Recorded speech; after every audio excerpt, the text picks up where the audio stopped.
नमस्कार, आप देख रहे हैं गुड मॉर्निंग टीवी और मैं हूं आपके साथ छवि। कलेक्टर कार्यालय पहुंचकर किसानों के द्वारा रीवा जिले के त्योंथर क्षेत्र की मांगी खरीदी केंद्र में हुई अनियमितता की जांच कराने के लिए ज्ञापन सौंपा गया। किसानों ने कलेक्टर कार्यालय में ज्ञापन देते हुए कहा कि शासकीय धान खरीदी केंद्र मांगी क्रमांक 3 शासकीय धान खरीदी केंद्र में दिसंबर जनवरी 2020 में शासकीय नियमानुसार धान की खरीदी पंजीकृत किसानों से की गई है, जहां धान खरीदी में भारी मात्रा में अनियमितता की गई है। किसानों को कोई पर्ची रसीद नहीं दी गई है और सेल्समैन द्वारा किसानों को बार बार आश्वासन दिया गया है कि सभी किसानों को पोर्टल पर फीड कराने के बाद पूरा भुगतान किया जाएगा, जो कि अभी तक नहीं हुआ है। इसके साथ ही किसानों ने बताया कि किसानों की धान खरीदी दिनांक से 2 जून 2020 तक खरीदी केंद्र पर खुले आसमान के नीचे रखा गया। किसानों से खरीदी गई धान को भी साठ गांठ कर बेच दिया गया। मैं किसान लालजी मिश्रा ग्राम पंछा तहसील त्योंथर से आया हूँ। मागी क्रमांक में हमारी धान शासन को ले ली गई थी, उसमें बारदाना दिया तो पलटी कर दी गई थी, तौल हो गई। उसके बावजूद मेरे को पर्ची नहीं मिली थी। पर्ची के लिए बोला गया था मेरे को कि 1 हफ्ते के बाद पर्ची अपना ले जाना। तो उस समय पर मैं 1 हफ्ते के बाद भी पहले भी ले लेता था। मैं नहीं जानता था कि ऐसा लूट करेंगे ये लोग। तो इसलिए जब मैं पर्ची के लिए गया तो कहते मेरे को दौड़ाया गया 15 दिन की, आज मिलेगी काल मिलेगी। इस तरह से मेरे को धान की पर्ची नहीं मिल पाई है और न आज तक पैसा मिल पाया है। फिर ऐसा हुआ कि कोरोना लग गया तो मैं किसी से ये बात कोरोना की वजह से उछाल भी नहीं कर पाया, क्योंकि स्थिति ऐसी थी तो आना जाना बंद हो गया। इस वजह से वहाँ शासन प्रशासन हमारी धान को रखे था। पूरी सोसाइटी के प्रबंधक द्वारा रखी गई थी। बोले कि तुम्हारी धान तो बेच गई, तुमको पैसा से मतलब है कि धान से मतलब है, तुम्हारा फीड हो जाएगा। अभी पोर्टल नहीं खुला है, वो लोग बोल रहे थे मेरे को।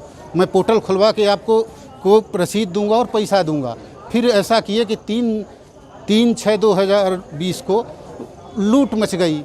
वो सब बेच लिए धान। मैं गया तो वहाँ प्रबंधक वगैरह कोई मिले ही नहीं, तो मैं तो घबरा करके मर गया कि बिना मौत का ये हमारे साथ क्या हुआ। मैं ये कहना चाहता हूँ कि हमारे धान का पैसा मिले और उचित कार्रवाई इसके साथ की जाए, क्योंकि हमारे पास जीने के लिए कोई भी साधन नहीं बचा है। मैं इच्छा मृत्यु मांग चुका, मैं SDM से कह चुका, कलेक्टर महोदय से कह चुका, जो थाने में FIR किया, लेकिन हमारी कोई सुनवाई नहीं हो रही है। इसका उचित विनम्र निवेदन है कि ये हमारी कार्यवाही की जाए। कलेक्टर में कितनी बार आए हैं? कलेक्टर दूसरी बार आया हूँ। हाँ, मेरी मांगे कोई किसी तरह की सुनवाई नहीं हो रही है। वहाँ जाते हैं, क्या करते हैं हमको कुछ नहीं मालूम पड़ता कि क्या हो रहा है क्या नहीं हो रहा। हाँ जी, मैं थाने में FIR भी किया हूँ, आवेदन दिए हैं FIR। त्योंथर तहसील के मागी क्रमांक 3 धान खरीदी केंद्र का ये मामला है और पिछली बार भी ये किसान आए थे और इन्होंने कलेक्टर महोदय को अवगत करवाया था। इनकी दिसंबर 2019 और जनवरी 2020 के आसपास की जो धान थी, जो इन्होंने बेचा हुआ था खरीदी केंद्र में, तो इनको पैसा अभी तक नहीं मिला है। तो उसी के विषय में इनको ज्ञापन सौंपा गया है। पहले त्योंथर में सौंपा गया था SDM को और फिर इसके बाद कलेक्टर को। ये तीसरी बार ये आए हुए हैं किसान। इन्होंने सूचित किया, हम इनके साथ में आए, हम एक सामाजिक कार्यकर्ता हैं और हम ये बताना चाह रहे हैं कि बेसिकली इनकी जो जाँच हुई है पिछली बार, वो जाँच सही नहीं हुई है और हमने ये मांग की हुई है कि ये जो जांच है ये सही तरीके से होनी चाहिए, क्योंकि इसमें एक टीम गठित करके जांच की जानी चाहिए। ये जो DR यहाँ पे पांडे जी हैं, उन्होंने जांच की और साथ में फूड डिपार्टमेंट के कुछ लोग गए थे। उन्होंने किसी भी किसान का कोई बयान नहीं लिया है। उनसे हमारी बात हुई, उन्होंने कहा कि जाँच में कोई समिति प्रबंधक इसमें दोषी नहीं है, क्योंकि हमने धान खरीदी ही नहीं है। तो भाई सवाल ये है कि जब धान आपने नहीं खरीदी, धान आपने नहीं रखवाई, तो इतनी धान वहाँ पर स्टॉक कैसे हो गई? हज़ारों टन धान वहाँ पे स्टॉक कैसे हो गई और कैसे वो लूट हो गई? उन्होंने कहा कि ये लूट का मामला है, लूट का मामला है। तो हमने इसको पुलिस को लिखा हुआ है। तो भाई लूट का मामला है, वो तो बहुत बाद में लूट हुई, जून में लूट हुई।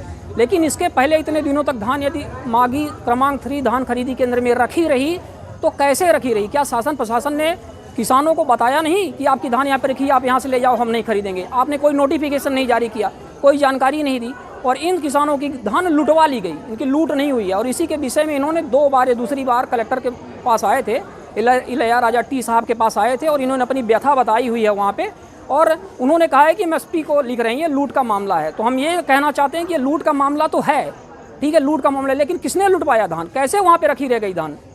आप पता करवाइए कि किसने रखवाया था, अथॉराइज्ड जगह पे आपने कैसे धान को रखा वहाँ पर, और फिर कैसे वो लूट हो गई। अभी कलेक्ट्रेट से आप लोग मिले हैं, कलेक्टर सर से, तो कुछ बोले हैं? कलेक्टर साहब से हमारी बात हुई, हम गए थे, किसानों ने भी अपनी व्यथा पीड़ा बताई है और उन्होंने एसपी साहब से जांच करवाने के लिए बोला है कि रीवा एसपी से वो जांच करवाएंगे। मतलब वो मान रहे हैं कि ये लूट का प्रकरण है, ये आपराधिक प्रकरण है।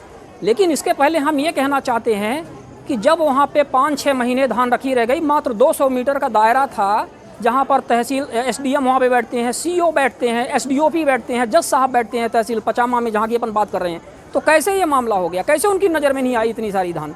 और फिर इनमें नेतागिरी भी अच्छी खासी हुई।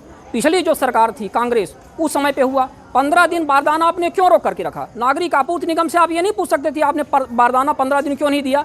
फिर जब 15 दिन आपने बारदाना नहीं दिया और किसानों की धान जब लेट हुई वहाँ पे, तो आपने 15 दिन एक्सटेंड करना था आपको कि भाई जो किसान वहाँ पे एक्यूमुलेट हुए, जो वहाँ पे आए, उनकी धान चली जाती। लेकिन आपने ऐसा नहीं किया, मात्र 1-2 दिन किया और सिर्फ पहुँच वाले किसानों का आपने जुगाड़ करवा दिया, बाकी ये रखे के रह गए। तो इनके साथ ज्यादती हुई है, इनके साथ न्याय होना चाहिए। क्या करेंगे जी, आप 2 बार आए हैं, मांग अगर आपकी पूरी नहीं होती, निराकरण पूरी नहीं होती, तो किसानों ने स्पष्ट रूप से कहा है कि यदि उनकी मांग पूरी नहीं होती है तो वो आत्महत्या के लिए मजबूर होंगे और इसकी पूरी जिम्मेदारी शासन प्रशासन की होगी।